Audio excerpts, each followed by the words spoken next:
representing Prince George's Arts and Humanities Council, the Prince George's County Poet Laureate, Dr. Khadijah Ali Coleman. Please welcome her as she comes.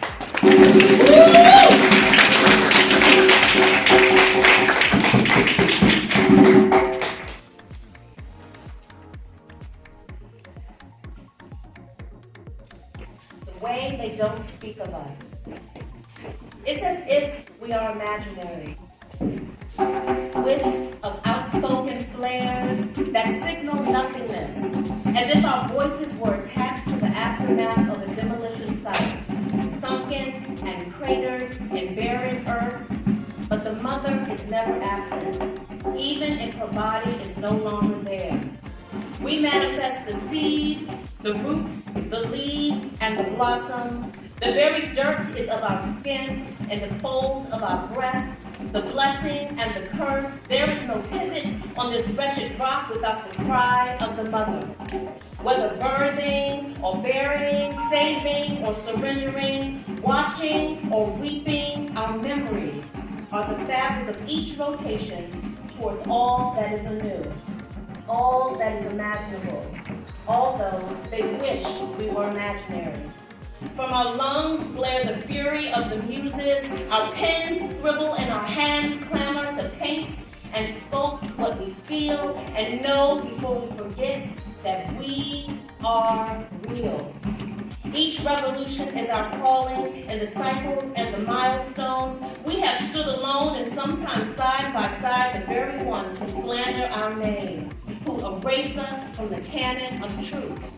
But we grow everlasting, demanding from each day an answer, an awakening, and a reminder, as that night promises us gilded legacy within a galaxy of stars, refusing their fall. This, as well as reflect on the things that we cannot yet process. This week has been a very trying time for me. I've lost a classmate from college, someone that I knew when I was 18, when I met, who was actually the editor of the school literary magazine. I graduated from the University of Maryland, Baltimore County. And so I knew her from 18 to, I just turned 50 this past December. And so she was my sister in the arts. And so what a great concept, this idea that we have the ability to share our stories, to celebrate and to learn from each other through our stories. I'm a professor. I've been teaching now for over a decade, but I work now in a humanities department. And one of the things that I try to reinforce with my students, as I'm also telling them that AI is not allowed when you're writing your essay, not only are we learning the mechanics of writing an essay, but you are learning and building that muscle to tell your story. You are building the muscle to tell your story. Yeah. And already you are trying to hand that over to something that is learning how to think and to be conscious. That's amazing. Yeah. So today we are listening to stories. We are celebrating stories. We have the pleasure of seeing stories illustrated through dance. We have the pleasure of seeing stories illustrated through visual art. And last but certainly not least, we have the pleasure of hearing stories through one of my favorite genres, poetry. So give it up for our poets that we will be hearing from today.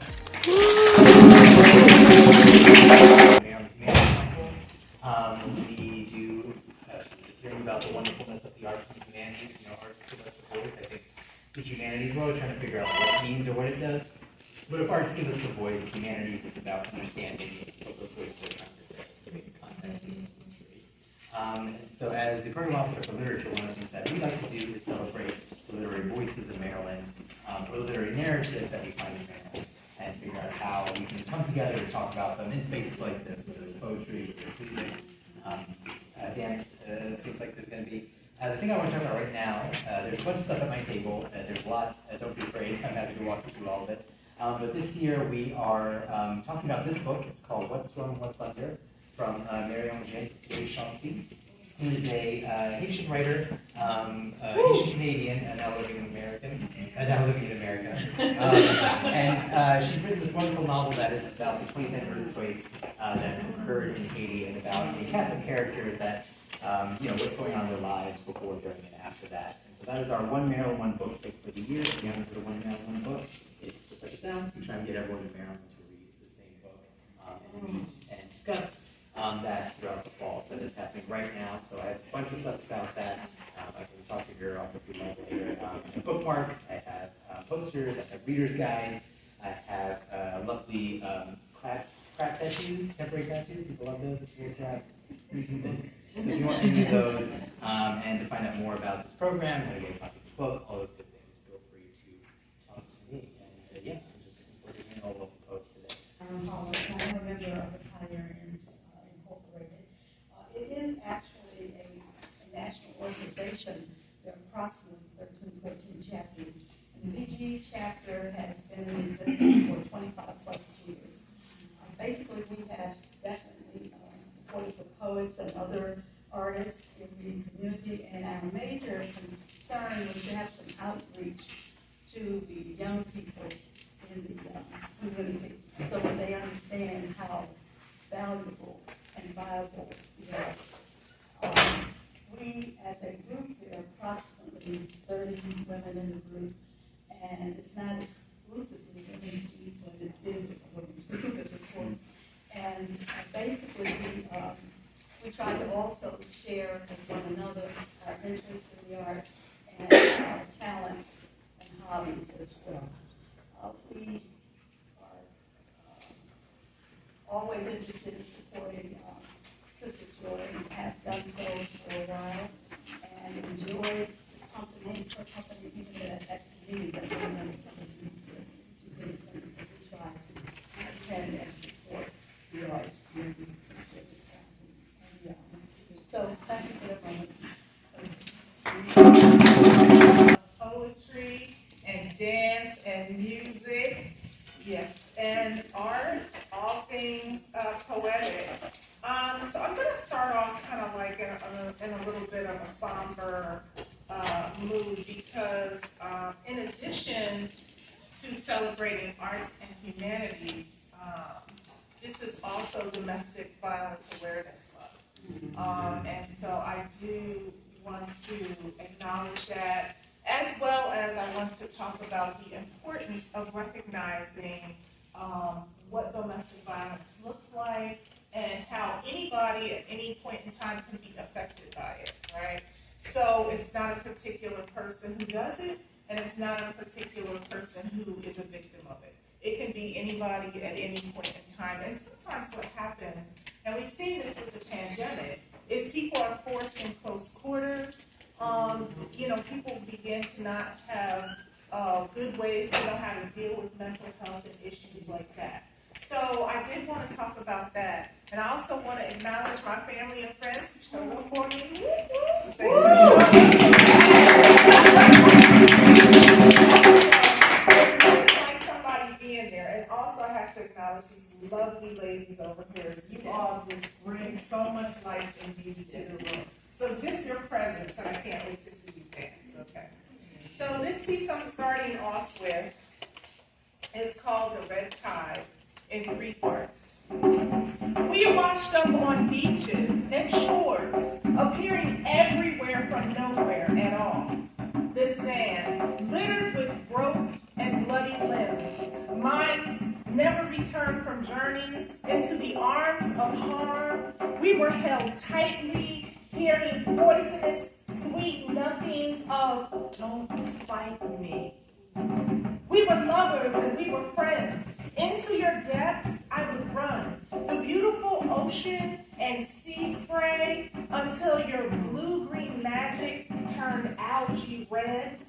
Warning signs and posters read, on dangerous ground you now tread. The tide has turned. I escorted you to the private chambers of my heart, and that is where your dehumanizing would start. The blooming flower of red stung my face. It clung paint-like to everywhere. Passion was originally found the thread between me and you. You and I became a choking collar. We crashed relentless like ocean, waterways, washing on the shore. My sands could not sustain the pounding. My heart, the beat so fast, is pounding. Your face distorts, your hand is pounding. Your foot to my body is mad and pounding. The red rose of beauty is crushed into the wilder streams of blood. I am wounded outside in and inside and out. My ringing ears barely hear the mumbling apology. A sorry delivered by hands full of inadequacy. I go back again, hating that I love you still. An ugly ocean of pain lies between us. I am drowning as I attempt to cross across the treacherous depths, the lashing uncertainty of how will you come back to me?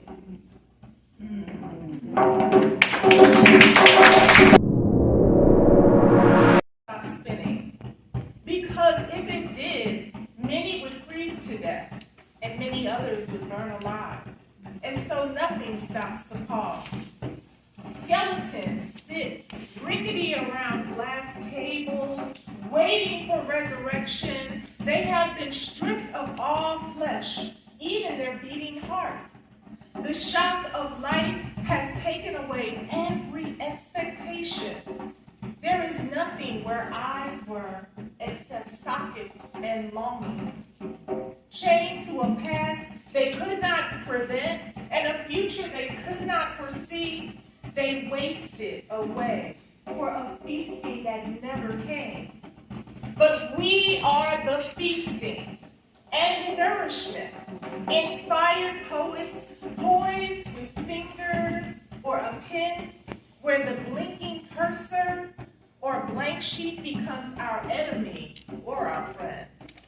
Creatives are the voices in between that speak the lyrical poetic. There is still the truth, unadulterated, unfiltered in its purity.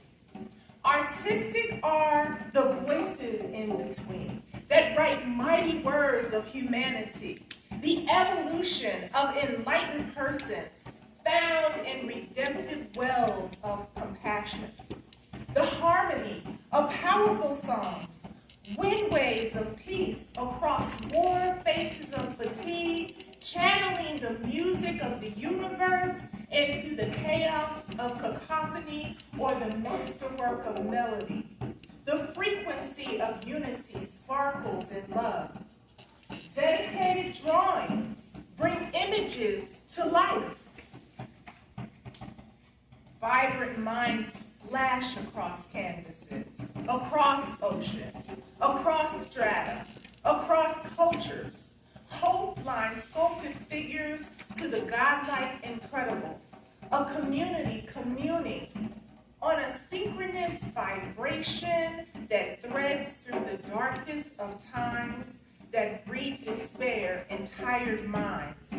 With threats of devastation and seasons of annihilation, we unfurl in the blooming of our fullness a flower of life, filling empty spaces of nothingness with the beautiful tragedy of the graceful ugly, growing in the effervescence of our greatness, witnessing marvelous and ordinary spaces above hate, indifference, and pain.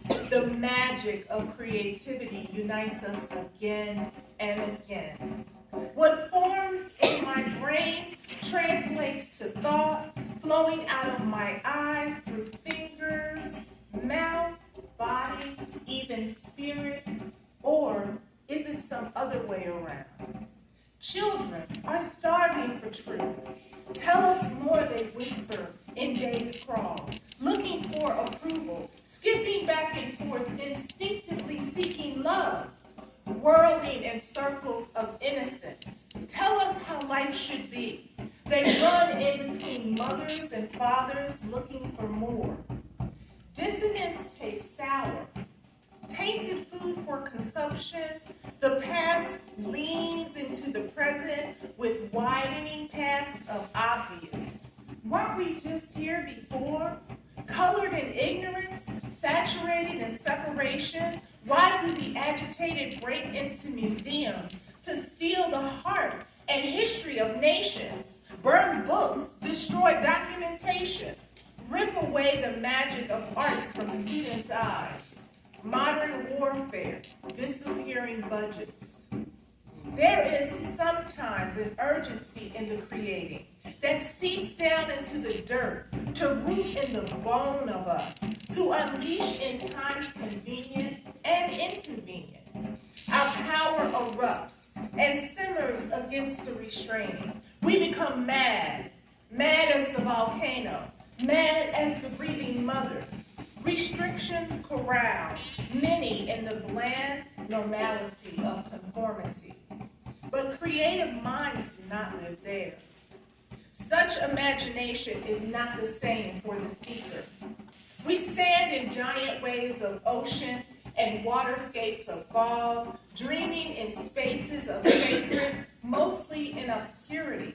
But each tree knows its calling, when to bloom and when to shed, when to rise and when to fall, to provide for the ones it comes in contact with. The visionary does not live in the arrogance of their understanding. So there and there, the universe is expanding, like a stone skipping the water, to recite the dead, sometimes three, for the resurrected living inside gifted beings, to mingle in co-speaking as eyewitnesses, calm the clamoring hunger and the kneeling, to disrobe clothes of human for the naked divine. Where knowledge supplants shame, the offering is right and accepted, to share with you now, because the world will not stop spinning. For if it did, many would live in eternal day, and many others in eternal night. With twilight zones eternal, and how would that be right?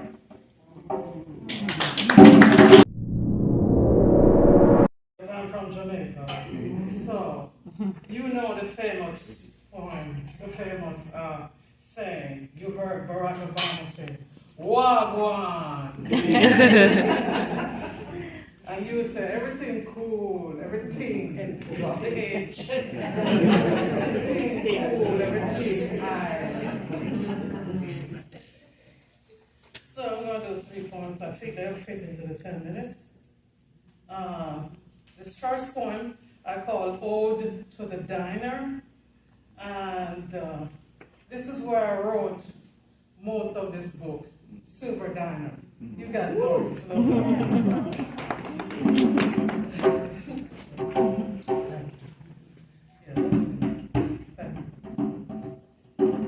Every Monday at 10, tryst at Silver with Big Chef. His lineful and ravenous meal. A barely restrained festival choir of 3, singing Little Richard's Good Golly, Miss Molly. Out comes the green tea with lemon and no sugar, plus that hellishly addictive bread and butter. My urgent note to the kitchen via the waitress. Bison, huevos, rancheros. Soon? Their response, but first and always, balance, my love. Heralded by the suspenseful Hammond foot pedal and bass notes under the bright 8 bars of the Beach Boys classic. Good vibrations. In tiptoes a surprise, sulfurous roasted cauliflower, pirouetting funk, and the promise to light its atomic match under my terrorist microbes. Good old Silver Diner, my restoration. Poem, another celebration about food. This was called Time Travel with Sister Friends. Once per week, we explore via Indian eateries in the tri-state area. Today, we drive up Baltimore Avenue to Amber Spice, an exquisite gem wrapped in aging strip mall paper. They greet us with contagious smiles and a genuine, "Where have you been?" Feeling at home, we shout with laughter at life's absurdities, as ragas seal into the sound system, stirring the filmy scrim between today and the past. We chair dance in glittering silk saris to the tabla and the sitar. Naan, lathered with garlic and butter, pillow our tummies, and the smell and smoke of wake-up chutneys and rich curries worm their way into our consciousness and plant their flag for the duration. As we sway between bites, we decide we were once royals from this ancient, far-flung country, soul family from another lifetime. Luminescent Ships, the collection Luminescent Ships, is really a celebration to African American and Caribbean American life here, right? And it's just, this is a poem I wish I'd heard or wish I knew when I was like 6 and 7, looking into the ceiling, thinking like duppies and ghosts are coming to eat me. You know how it is when you're a little kid. Everything is a problem. So if I just had heard this, oh my God, I'd be so much better. Well, you know how it is. Okay. And this one is, you know what? I think I'm going to really need your help. You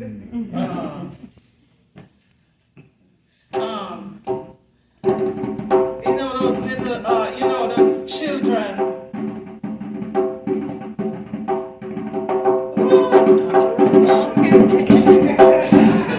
I'm forgetting myself. How are you remembering? Okay. We born with millions of wings, make them rise, breathe deep, fluff them up, make them fly. When they love, when you say you want to breathe, this love that come from within. Look at your beauty in the mirror. Connect with your true self that know everything. Tina Turner get calm with a Buddhist chant. Don't worry.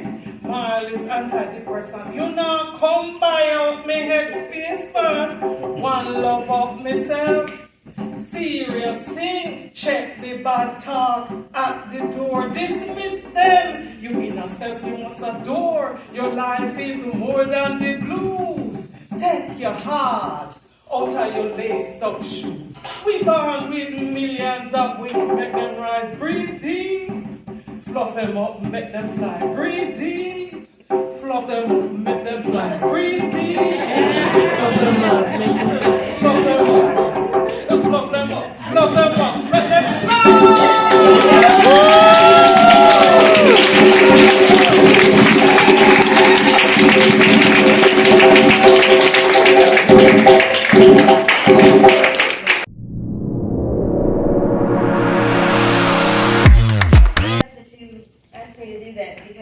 Being here today was actually a challenge for me.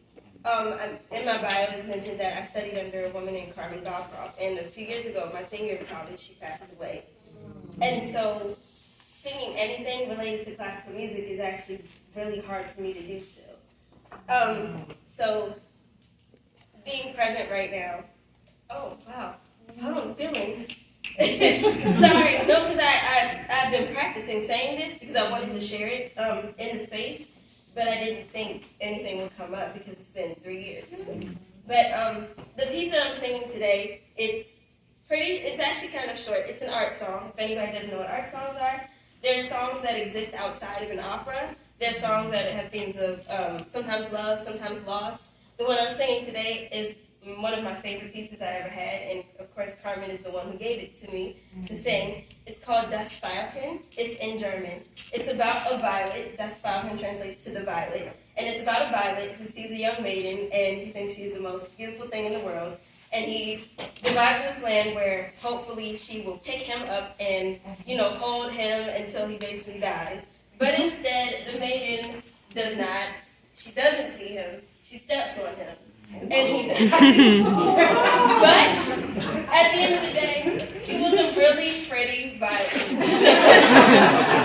So I tried to get my speaker to charge in time, but it did not. So I'm going to try to just hear it off of my phone.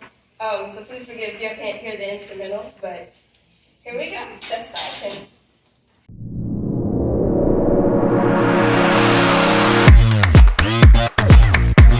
Blame comfort, blame the city of coffee houses and lounges, blame ego and pride and all that clever stuff, blame self. Blame the crafty inner only child and his addiction to pleasing and head pats. Blame the anxious inner prospector and gold fever. Blame the voice that wants to sound like a poet but not sound like a poet wanting to sound like a poet. Blame distractions. Blame all those things, but again, it all brings it back to self, doesn't it? Blame ritual, blame fear of failure, blame expectations the size of a pig iron plow. Blame loathing and book deal envy. Blame the workshop in your head. Blame the voice inside that doesn't like you. Then, remember the ritual of trying and falling, the get up and dust off, the look to see if anyone is watching. Blame that lost hour of slumber. Blame unreadable REM sleep scribble. Remember, each day is a draft. Remember possibility, remember process, remember place, remember your voice. Patience, remember to forgive yourself. Then you write. All right. Merman, aka Aquabro, wants to holler at you. You always hear stories about mermaids, and I'm like, what if like a melanated merman was like he was something? So 1. Anemone love, sting me till I swell in your embrace. 2. You on the shore. The way those earrings dangle so close to your ears, they almost look like gills. 3. Did you know sea otters hold hands while they sleep to keep one another from floating away? You know I'm part otter on my mother's side. 4. Our sunken place ain't like y'all's sunken place. 5. Aquaman, Namor, sorry love, we're all sun-dappled out here unlike those semi-tan Johnny Swan ladies. 6. You won't find this type of skin in any DC or Marvel comic book panel. They got you fooled. 7. Oya, Yimaya, Mami Wata. What you know about that? Now you're talking my language. 8. High tide, you are the tide. You pulled me here. You want to holler? One more. 10. You gotta go? Okay, a pleasure chatting with you. Just one more thing though. Could you get that fine toe of yours in my pool one more time? Look, you don't get too much sugar around the salty part. Okay, you have a nice day too. Hope to see you around my lagoon real soon. And people always talk about people buying each other flowers. But you know what? Some days you just gotta buy flowers for yourself. So. All right. Breaking news. A black man buys himself flowers. At the checkout, the cashier smiles knowingly. Yes, black man, you better buy them flowers. I smile back through my mask, flash my eyes and nod. I imagine the tulips on my kitchen table, their long, lawn party green stems undulating in water from the small vase I would place them in. Their petals a monochrome of purple hues. I'll greet them hello Sultan, Muscat grape, Celeb City, Lavender, Mania, Cadmium Violet. Love me, love me, love me. Poets like my OG, that is Ruby Jackson. Ruby Jackson. Great poet, passed in February, a few days after a reading. What's really awesome is a few poets friends of mine got to read with him, and it was just like knowing that he passed on doing what he was doing was just awesome. But this is the time when I ran into him after the pandemic, like we could be outside, and I saw him out, and I was like, "Oh, Ruby Jackson!" And I pulled the car over, and this is what came up. On when two black poets randomly crossed paths in our nation's capital, for Reuben Jackson. You can't just pass a black poet on the roadside, sitting like a sage whole note, a bench's back holding him like a scale. You pull over, you stop, you hit your blinkers, because these moments in these days and times are urgent, prestissimo. And you can't tell this poet how overwhelmed you are about everything: job security, inflation, weight gain, and diabetes possibly lurking in your DNA, while also wrestling with love and loss. And this has you wringing your hassled hands as you wait for him to finish a tender-worded phone call. As you stroll into his hug, you want to tell him that he is a sight for soft eyes and a salve for sore ears, as the world seems to have gone two-step again, and doubling down is today's default. You both pull back and play black folk catch-up, batting a birdie of questions between the two of you. How you doing? You good? How you loved one? You been writing? What you been writing? Work? Can't complain. A piece of laughter here, a shoulder slap, a resting hand, and you can't stop smiling, even as a sob hums in your diaphragm, idling between grief and relief.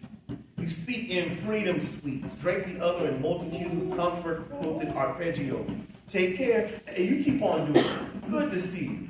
One more hug from the road, he requests, and you oblige, sopping up his touch, as the both of you, self-declared tender-hearted men, shelter in place, then turn away.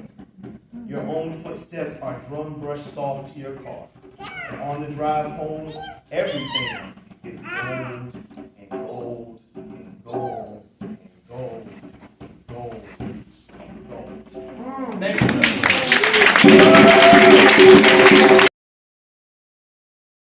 Red, and a familiar hue. But not like the wood of a red fir, or the buds on a red maple. It's more the color of a president caught red-handed. The smell of a bank, red lining, not like the bodies of red walnut or red snapper, with shades of the red herring. Medium oval smoke from cotton-cap screens. Bears no similarity to red-eye gravy or cayenne. It's the red of surveillance agencies, red dogging like life's one big football game. The red making red of those who resist, brave the red heat of red hot to make sense of the white, the blue. Stars and stripes whose stripes disappear when you get up close, dissolve, like blue tears and white snow. The blue blanched into a bloodless face, whitewashed, a white collar stiff with starch, like the outermost green of an archery target, a sundown town with signs, whites only, then city limits after dark. Not the white of elephants, fish, or caps on the Red Sea. Definitely not the white space where poets make their homes. But the hands around the necks of red people. The color of maximum lightness perceived to have no hue white, a spotlight casting red shadows similar to that of blood white. Technicolor blood. Staring from white building sides, red alleyways screaming white scrawls, neighborhood evicted. Bring them home. Close to death. Chips or Sally, Lil Juicy, homies gone, but not forgotten. Yeah. Writing on walls and hollowback radio, praise the dead white, blurred shades of raw, the somber, the bleak. That's called red, white, and bleak.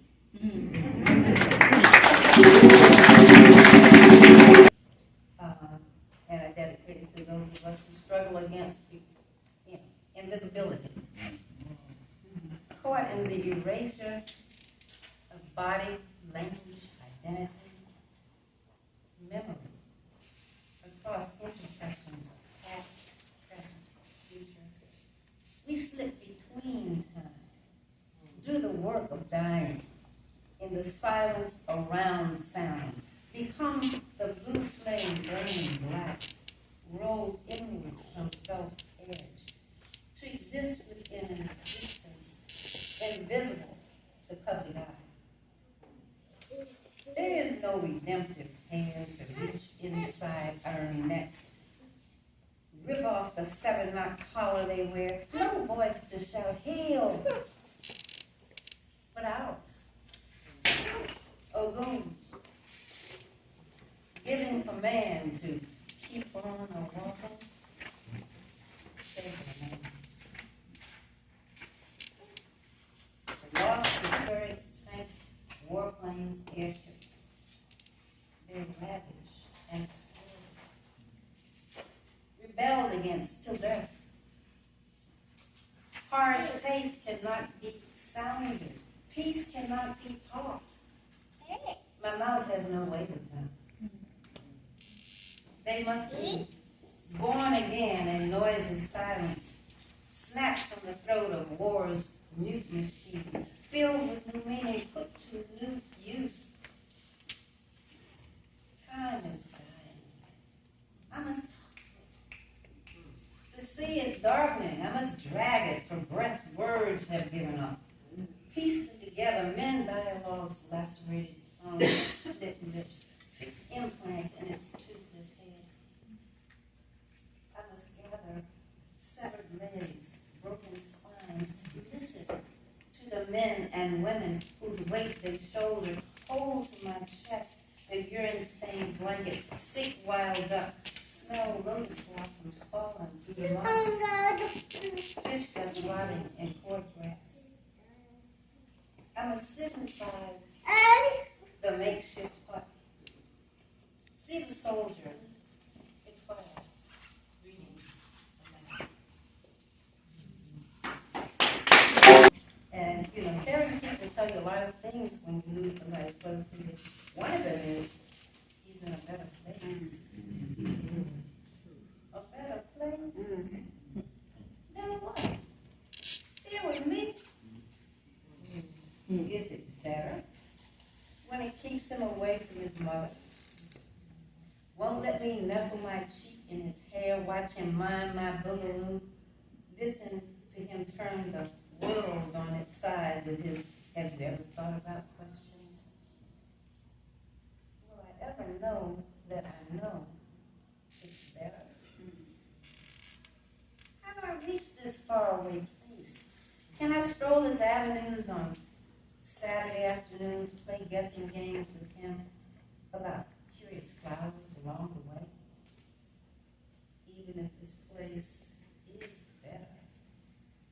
At nightfall, I want him here with me. Lounging on the couch, watching Netflix, eating kettle corn, calling out to the kitchen, "Mom, we gotta see this." And lastly, on the day before, these poems came from the book that's forthcoming next year. On the day before, he begs into the night, "Sit me up, Mama, sit me up." His raspy, broken, rugged voice still crisp in my head. He is sitting up. I can't get him any higher. Give him the breath he feels slipping away. My lips part for words I had none. Reassure without them. Think somehow I can use my breath to make his. Mama's got you, I think to myself, like it's magical on my job. That night, lying in the bed next to his, a neighbor's TV. Low tones of the sun will come out tomorrow. That's your bottom dollar. An image flashes. Bloody fingers scratching for a long gone bottom dollar to place a bet already made. I still myself. Try to imagine tomorrow. The sun.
singing and with the dancing and with the poetry, so,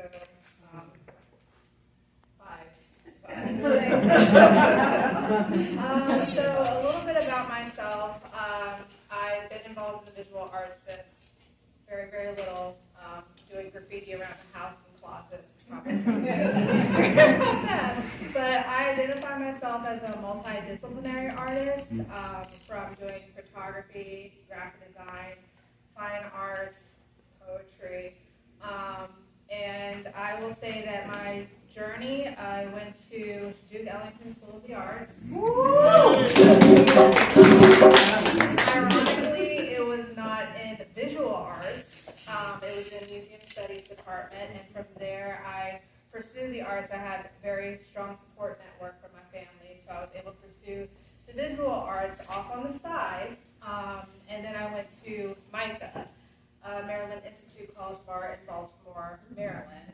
And from there I was able to get an internship, actually turn my practice into a profession, which I'm very grateful for. So able to work for the Smithsonian as a designer, not representing them, just me personally. And in terms of the artwork that you see here on display, I would say chronologically from left to right, here left to right. So again, foundation in the arts. I do want to emphasize the traditional practice of the fine arts. Did not grow up with the laptop, that was until high school. So I had to do everything from hand painting, from oil drawing, life drawing in person, visually.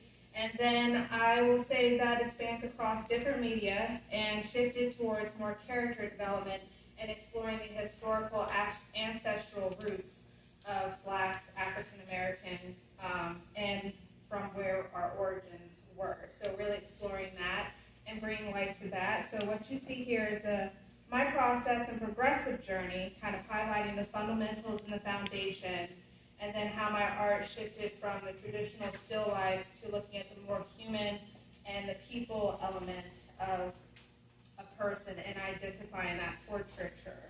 So a little snapshot in terms of, I'm taking pictures and videos of y'all and just all the fantastic stuff, so let me go out and take pictures of everything.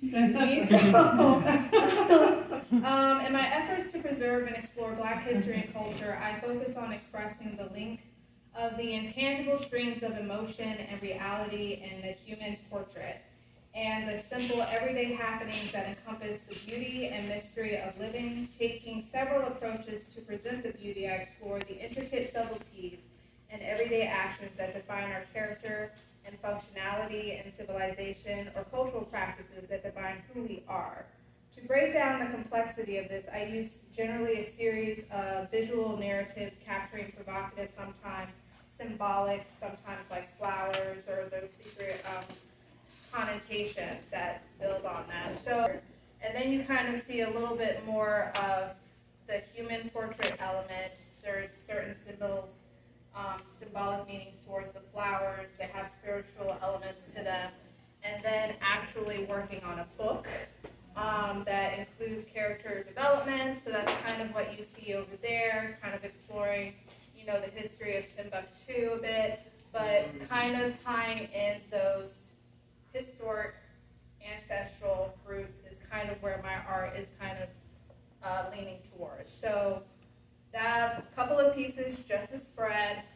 The piece in the middle is actually called Hope. It's actually of my little sister who had passed away, but it was done during the people were encountering and kind of facing loss, but kind of exploring what the fundamentals of an individual growing up, trying to see the highlight of things and really looking to that core of family and relationships and using that as an anchor during difficult times. So I'm going to leave it there. If you have any questions, feel free to ask me afterwards. And thank you.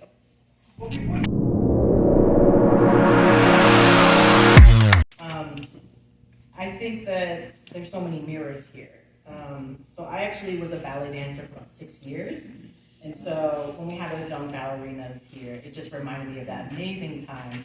And so this is a poem that I wrote to my fellow ballerina, Erica, called Joy for Erica. Dear Erica, you can play music here. Before August, I begin your birthday letter. My hot press paper bursts into a flame, and there we are again. Our holiday pre-K shawls wave a gossamer memory above our heads. Our fine forewings, yours yellow and mine orange, become our wing space. There are no steel pens here. We escaped some days to the DC we knew, the Blackhand Side, H Street, dance hall right off the street. The DC we knew kept score and knew, and it still has some of the best days. Even now, we never forget our creaky porch banter. There in my hair, you press your fingers in my hair as you teach me how to pin a magnolia by its stem above my ear. Even in DC, you do this before every Nashville college football game, and I always carry another book of poetry to recommend. On your porch, our knees giggle with a dark wood grace in age as we collect our sister tempo again. Thank you. My father rearranges hydrangeas by the cuts of their stem. Like living cells once split, swift, and unheard. Porphyria and pink, he and I untangled living. More beloved lives cusp. Grand bouquets of sword lilies and lupines and earth my grandfather's furniture. He collects his grandson's voice with the living, and I read vignettes about our dear Camila Aisha. At home, strangers arrive to unplug his grandson's bedside reading equipment. That was my cousin's sound, left living. Pressure pushes water out of a long hose like some braided streams, open and running after gravity in all directions. Rust is nothing but another living shadow. Every grandfather knows an infiniteness like dried yard leaves. But I, Maria Fernanda, have a grandfather who gives me all of his leaves still living. Thank you. Desperate to find a particular doctor, and the doctor she had ended up being a corrupt one. And he's a white man, and he named her children for her, calling them all Mary, giving them a different middle name. The reason why he did that is because he was actually experimenting on him. So you can look up this story, but this little poem is actually about, I did some research and found the original names. So when you read it one direction, horizontally, it's in the voice of the daughters each. And then when you read it vertically, it's in the voice of the mother. So I'm going to read that out loud.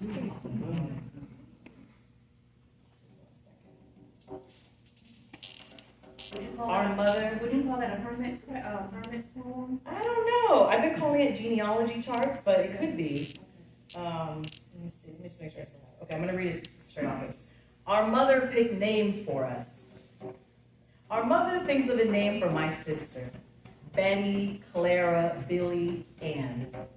My first cry burst like a firework, splitting into a shockwave in 4 directions. Each is my sister. A cinder my mother named, see her fingers signing, sparkling the sky. She named us after a blue star sea, split by the quiet love butterflies give. Flash bulbs burn through newspapers. It is in this life Clara is her own, styling our hair. Billy strums a guitar she plays, an organ bellowing. Betty sings her solo for our night act. This time, everyone makes it home. Horizontally it reads, our mother thinks of a name for Betty. My first, my sky flash, her own, her. My mother thinks of a name for Clara, a firework, a cinder, a blue star through our night. Our mother thinks of a name for Billy, a shockwave named by the quiet love in the guitar. Our mother thinks of a name for Anne, 4 fingers, butterflies, this life an organ bellowing home. But yeah, one of the things I always tell, I teach a lot of workshops, I always tell my young people when we're talking about, and I'm also a young person, we hear these stories about what's happened to our people, and I think it's important that we write maybe, when we're trying to write about it constantly, but sometimes I'm telling my young people, write what speaks to you about that story, right? Because the important knowledge is that we'll all see ourselves in a different way in that story. So I hear them often say, I'm overwhelmed, I'm trying to write their birth in the middle of their life and their death, and it's maybe there's just one moment that really spoke to you. So I always like to pass that along. This is one of my earlier poems, and I think it's a great place to end. Called Autumn in DC. Oh, wait, sorry, two more. This one's called a DC Minute. It's a fountain poem, so the prompt of this is that you walk around, and what I like to do is to find trash, and I just look at the trash, I don't touch the trash, but I might pick it up and throw it away. But if there's words on it, you can use them and write a poem about it. So every word here was something that I saw on the street in DC. A DC Minute.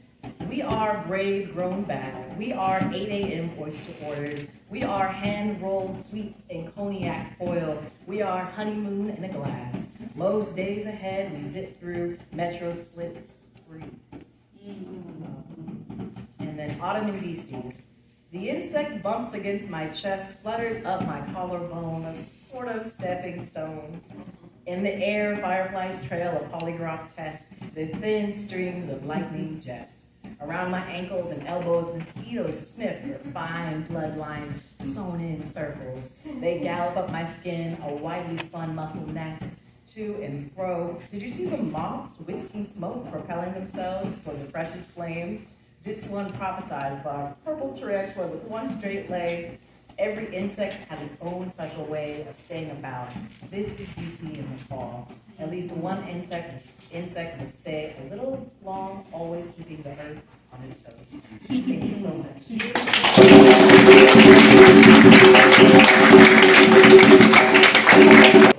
I hope you have too. I cannot imagine it. I just regret that our dancers had to leave right away because they had another commitment. But it was so wonderful for them to be a part of this, and this wonderful exhibit that you see is just, Amira, thank you so much. I'm going to tell a story. Okay. There was supposed to have been another display here, and after late last night, me not hearing from the curator, I sent a text, and this beautiful soul said, sure, I can help you. And so this is what she did from after midnight last night. Thank you. The melody of art. And of course, art is everything we've experienced today. The melody of art is magnificent, a wondrous and beautiful thing. Embrace her grace. Invite her inside. She will teach your soul. Listen to art's luscious language. Take time, see and hear her tune. Her music calls from each canvas, flows from art throughout this room. From walls of embellished panels, art dances down easel-filled aisles. She twirls inside hearts and memories. Come savor her flavor a while. The melody of art is amazing. Her spark starts deep inside your soul. A quiet and tender babe at birth, but her blossom is awesome and bold. At onset, she may be quite timid. Then, in a flash, she'll sass, change with the wind. Watch her pirouette and plie on each canvas. Then take your soul captive when you let her in. Her voice rings from soprano shrill to baritone deep, lifting you from or taking you to depression. She'll wake you, take you from good restful sleep till you find just that right expression. Listen to her soulful silhouette. Embrace her broad palette of hues. Beware, her power intoxicates when she dons her best dancing shoes. You see, art is music, is life, is love, painting our spirits with rainbows, shining us bright like diamond rings. It is a most exquisite thing. The melody of art is magnificent, a truly wondrous and beautiful thing. Embrace her grace. Once she resides inside, she will teach your soul to sing.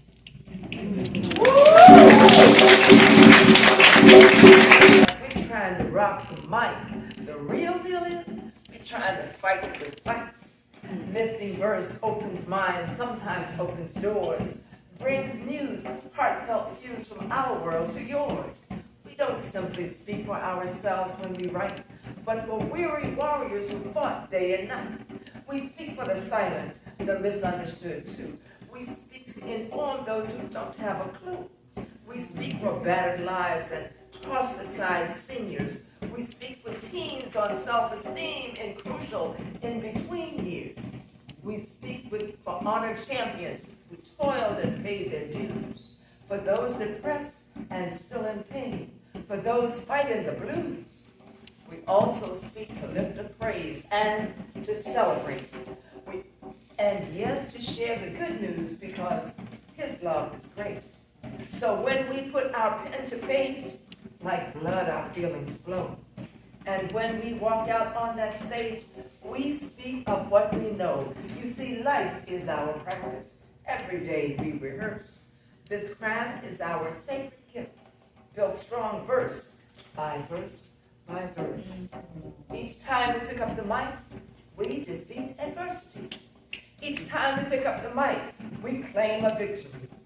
Each time we pick up the mic, a soul could be set free. Each time we pick up the mic, we fulfill our destiny. Some may call it rock the mic. I call it poetry. I have left the event. I do want to say it was a really nice event. I like how one of the poets. I like how one of the poets spoke about God. She pointed to the sky. She said something. So, yeah, and the God I serve is Jesus Christ. But yeah, and then the artwork was really nice. They did have some. Well, the artwork that I did enjoy, I enjoyed the artwork with like the colors. It was just, regular artwork. There was some other artwork that the artist made from Egyptology or something. I'm not a fan of that because, like I said, the God I serve is Jesus Christ. But the rest of the artwork, just the regular color and painting, I was fine. I was cool with that. So, and yeah, they had different cultures of people. It was a lady from Jamaica and everything that presented, and what else? It was various poets, the ballet. The dance was really, really nice. I really enjoyed it. I'm trying to keep this thing from falling. It's just kind of okay. This car mount seems like it won't let me be great, so I may have to get another one. And the one I have, I actually got it from my parents, but I don't know, it's sticky, but then it's like my phone's too heavy for it. It worked perfectly fine the last time I used it, so I don't know what's going on. But yeah, I enjoyed the event. It was pretty chill. It was pretty cool. So yeah, library events are always nice. Oh, the library I went to as well. It was really huge. It was really beautiful, really nice. I do want to go back to that library one day. If it naturally happens, if I choose that library. So many libraries, around, so we'll see. But it was very nice, very, very nice. Well, I'm gonna enjoy the rest of this day, and I hope the rest of y'all have a lovely day too. Peace.